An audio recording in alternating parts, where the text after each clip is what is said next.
कन्नै चेतना शर्मा। तो चलो बुलेटिन की शुरुआत करने हाल च गै डेमोक्रेटिक आजाद पार्टी थमां निष्कासित किए गए ताराचंद बलवान सिंह ते डॉक्टर मनोहर लाल होरें उंदे उपर लाए गे आरोपें गी सिरे कन्नै खारिज किया है। ताराचंद होरें जम्मू च अज्ज एक प्रेस कांफ्रेंस के दौरान दस्सिया जे डेमोक्रेटिक आजाद पार्टी का दामन थमना उंदी सारे कोला बड्डी भुल ही।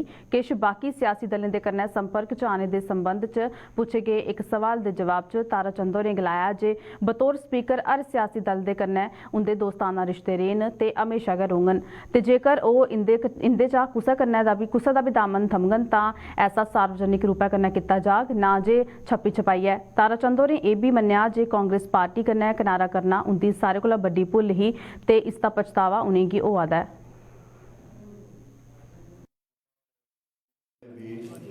हमारी तो कोशिश गुड में रही, ठीक ही रही एफर्ट, लेकिन मैं समझता हूँ कि जिस दिन हमने ये सोचा था कि आज हमारा धर्म बनता है साथ खड़े रहना, वो एक बहुत बड़ी वो आज महसूस होता है।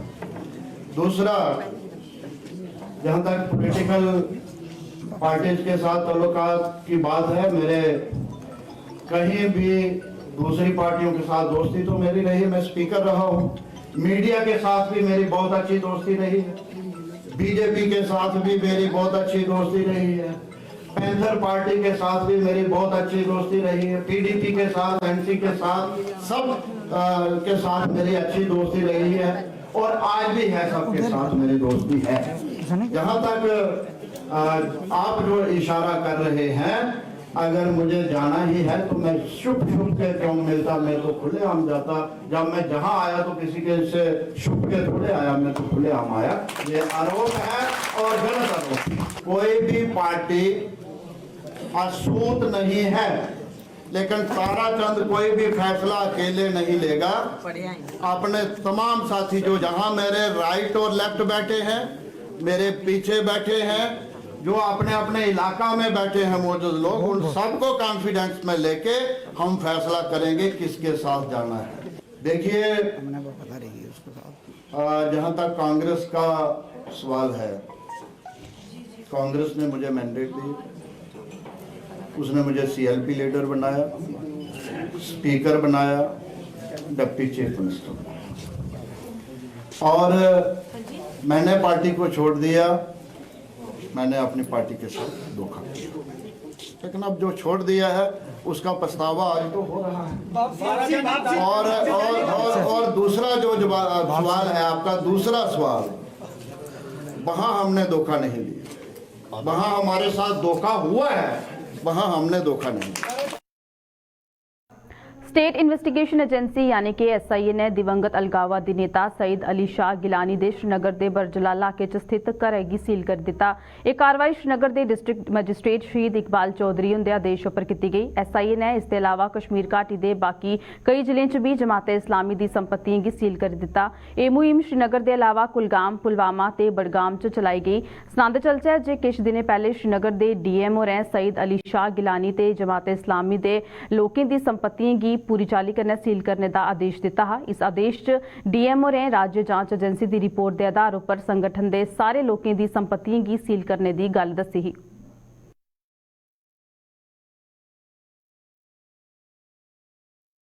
NIA ने आतंकवादी गतिविधियों ते सीमा पार थमां ड्रग्स के कारोबार कन्नै जुड़े दे मामले च अज्ज चंडीगढ़ ते जम्मू कश्मीर के कई स्थानों पर छापेमारी की। सूत्रें थमां दस्सिया गया जे इन्हें मामले च किश संदिग्धें दे परिसरें ते ठिकाने पर छापे मारे गए। दस्सिया जा रहा है जे सीमा पार थमां इस पासै भेजी जा रही ड्रग्स के मामले च शामिल लोगों की धरपकड़ दे लई भी अज्ज यह अभियान चलाया गया। NIA थमां अल्पसंख्यकें ते सुरक्षाकर्मियों की निशाना बनाने ते आतंकी गतिविधियों की फैलाने च शामिल लोगों के खिलाफ जम्मू कश्मीर 14 स्थानों पर तलाशी लेने के लिए एक दिन बाद एक कदम चुकया गया। NIA ने जम्मू के अरनिया सैक्टर के कूल कलां ते कठुआ च ये छापे मारे। ड्रग्स के इस कारोबार के तार पंजाब, कठुआ ते अरनिया कन्नै भी जुड़े दे न। फिलहाल NIA पास्या इस कार्रवाई पर कोई आधिकारिक बयान जारी नहीं किया गया है।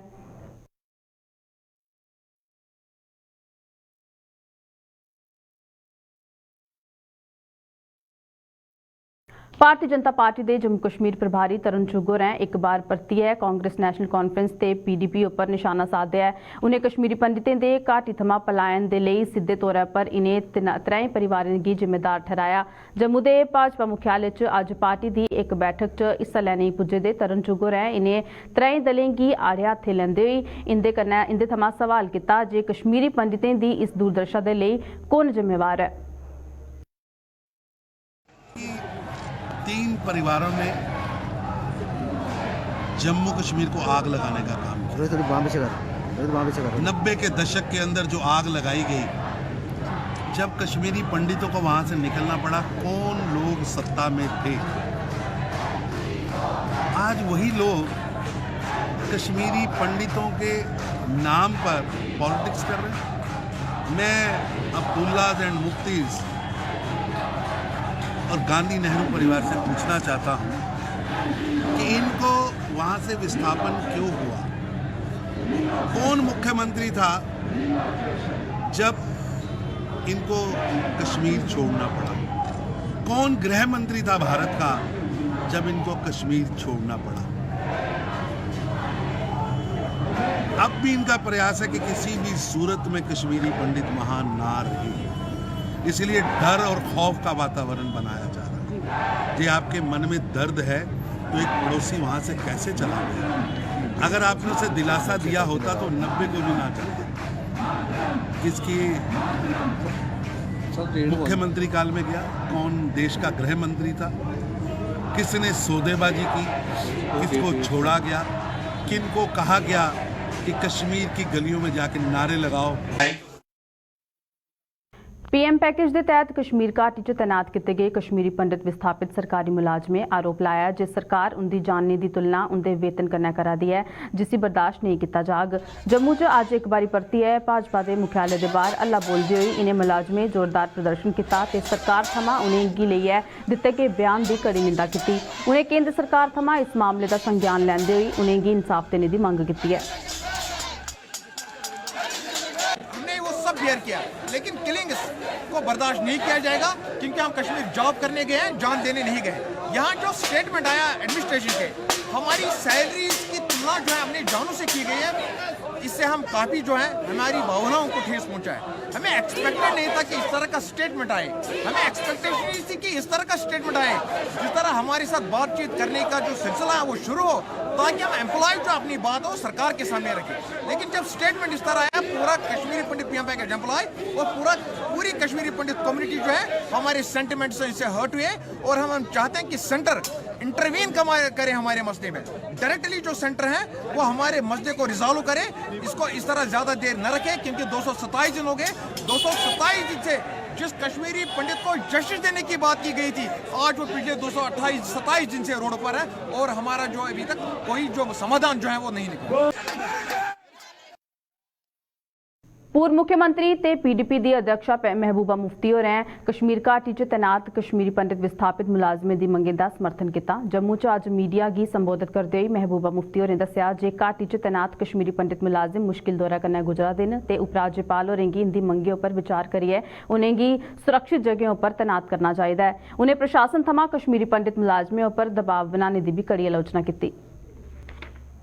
उनकी तकलीफ को जानने की कोशिश करें, उसका कोई इजाला करे कि आप उसको डिक्टेट देते हो, एक अल्टीमेटम देते हो कि आप ज्वाइन करो, नहीं तो आपकी तनख्वाहें बंद होंगी।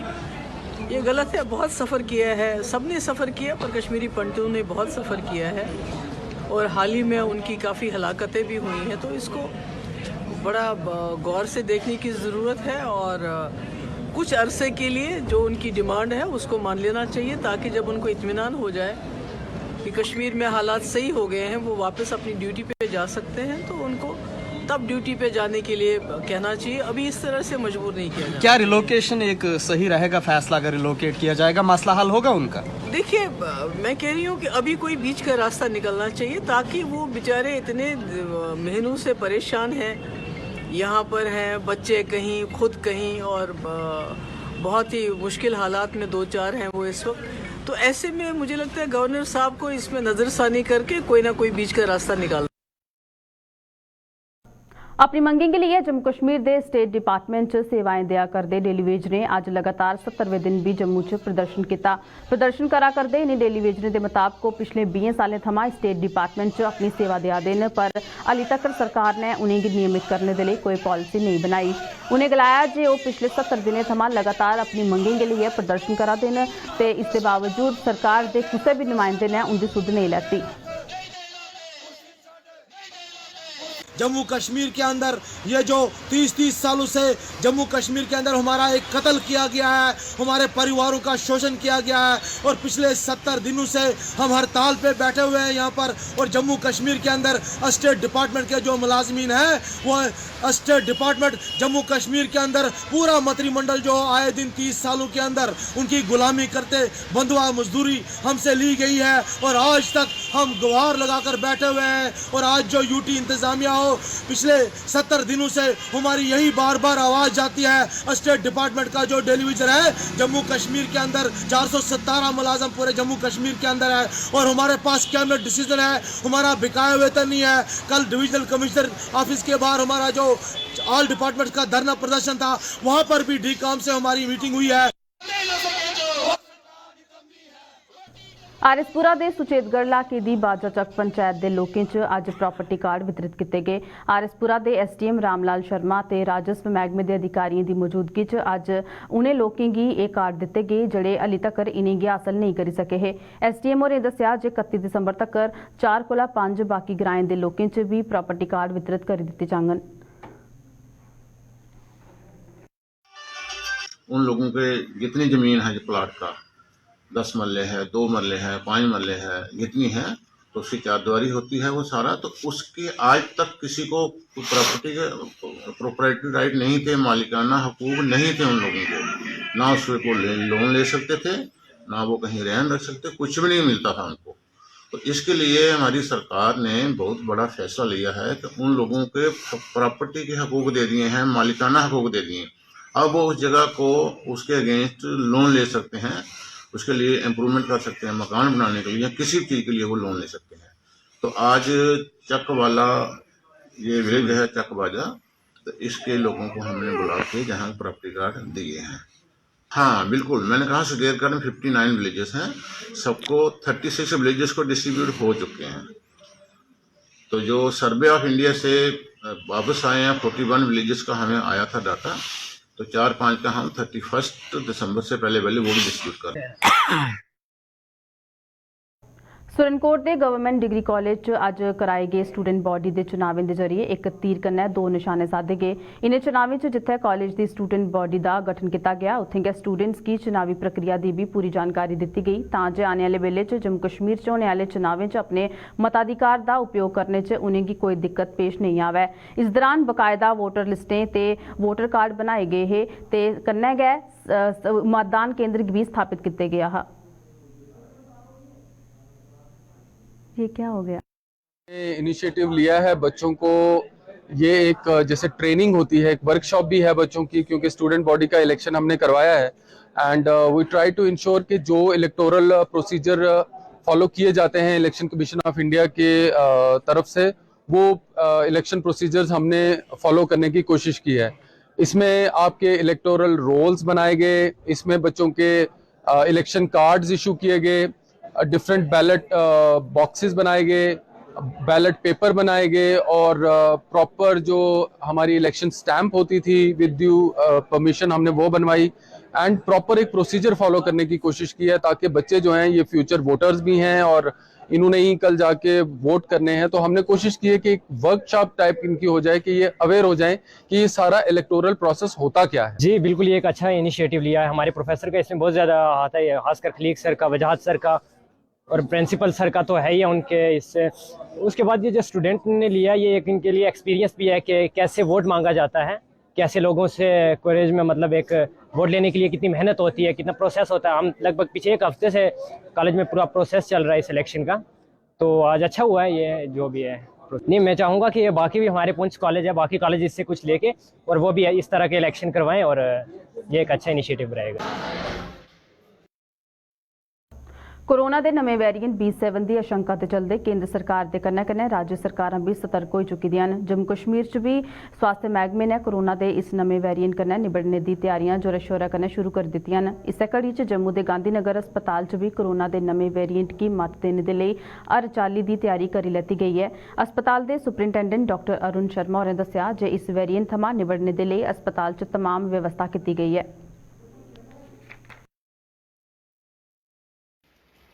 हमारा हॉस्पिटल जो है ये MCH हॉस्पिटल गांधीनगर, हमने लास्ट 3 जो कोविड है, Covid 1 phase, 2nd phase, 3rd phase इसको हैंडल कर रहे हैं और आज की डेट में हमारे पास 200 बेड्स हैं जिसमें हमने नॉन कोविड भी रखा हुआ है।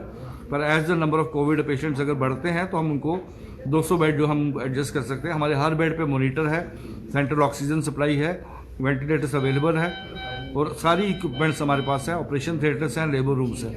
तो हम किसी किस्म का भी पेशेंट जो है, मैटरनिटी चाइल्ड पेशेंट या कोई भी सर्जरी अगर कोविड की करनी हो आप यहाँ पे कर सकते हैं। इक्विपमेंट लाए गए हैं इस बार। इक्विपमेंट जो कोविड पेशेंट को रिक्वायर्ड होते हैं, मेनली मॉनिटर जो उनकी BP, हार्ट रेट, उनकी पल्स और उनकी ECG वगैरह जो चेक हो जाती है। देन वेंटिलेटर रिक्वायर्ड अगर हो पेशेंट को वो है। देन हमारे पास ऑक्सीजन कंसनट्रेटर्स हैं, जो हमारे पास एक्सरे मशीन्स हैं, उनके एक्सरे वगैरह रिक्वायर्ड हो तो मेनली वही है। और कोविड पेशेंट को मेन ट्रीटमेंट जो ऑक्सीजन होती है वो सेंट्रल ऑक्सीजन सप्लाई है। हमारे प्लांट 3 प्लांट हमारे यहाँ पे लगे हुए हैं तो सफिशिएंट तो सारा मशीनरी इक्विपमेंट हमारे पास है। किन किन चीज़ों का एहतियात बरतने को आप कहेंगे? कोविड अप्रोप्रिएट बिहेवियर जो है लोगों को रखना चाहिए, 2 गज की दूरी बना के रखें, हाथ जो है हैंड वॉशिंग का खास ख्याल रखें, मास्क लगा रखें और भीड़ भड़के में मत जाए, घर में रहें आराम से जहाँ तक आप अवॉइड कर सकते हैं। बूढ़ों को, बुजुर्गों को और बच्चों को बचा के रखें, उनसे ज़्यादा प्यार ना करें और उनको ताकि उनको बीमारी ना लग सके।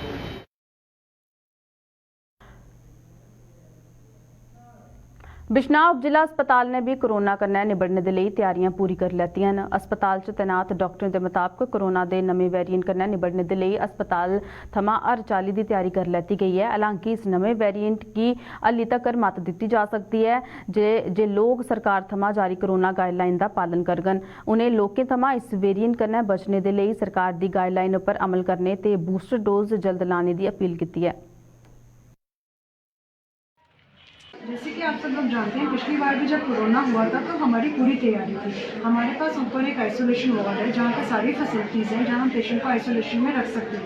पिछली बार भी हमने mild to moderate cases admit किए थे कोरोना के और उसको उनका इलाज भी किया था। हमारे पूरे 24 आवर्स डॉक्टर ड्यूटी पे थे जो उनको समय समय पर देखा करते थे और उनकी दवाइयाँ भी अस्पताल से मिलती थी। तो इसमें हम बिल्कुल घबरा नहीं रहे हैं, हमारे पास पूरी तैयारी है। बट तैयारी के साथ साथ मैं इन लोगों को बताना चाहती हूँ कि ऐसा मौका ही नहीं आए। वो मौका कब नहीं आएगा जब हम अपना ध्यान रखेंगे, जब हम मास्क पहन के रखेंगे, जब हम सोशल डिस्टेंसिंग मेंटेन करेंगे, जब हम ओवर क्राउडेड प्लेसेस पे नहीं जाएंगे। खांसी जुकाम का वैसे भी इस टाइम बड़ा सीजन है तो इसलिए लोग बड़े अस्पताल में, हमारी OPD में मैक्सिमम केसेस आजकल खांसी जुकाम के ही आ रहे हैं और हम उनका रैपिड टेस्ट भी करा रहे हैं। जो यूजुअल अभी तक हमारा कोई भी रैपिड टेस्ट नेगेटिव ही आया है, कोई भी पॉजिटिव नहीं आया है। लेकिन चाइना में अब केसेस बहुत ज़्यादा तादाद में बढ़ना शुरू हो गए हैं। इसके मद्देनजर रखते हुए हमें भी पूरे एहतियात लेना शुरू कर देने चाहिए। सबसे पहले हमें मास्क डालने की आदत जो भूल चुके हैं वो फिर से डालनी पड़ेगी। सोशल डिस्टेंसिंग और जो लोग जैसे आजकल बहुत ज़्यादा गैदरिंग में जाना शुरू कर दिया है उसको हम लोगों को अवॉइड करना शुरू कर देना चाहिए। चौथा, हमें बूस्टर डोज जल्द से जल्द लगानी चाहिए।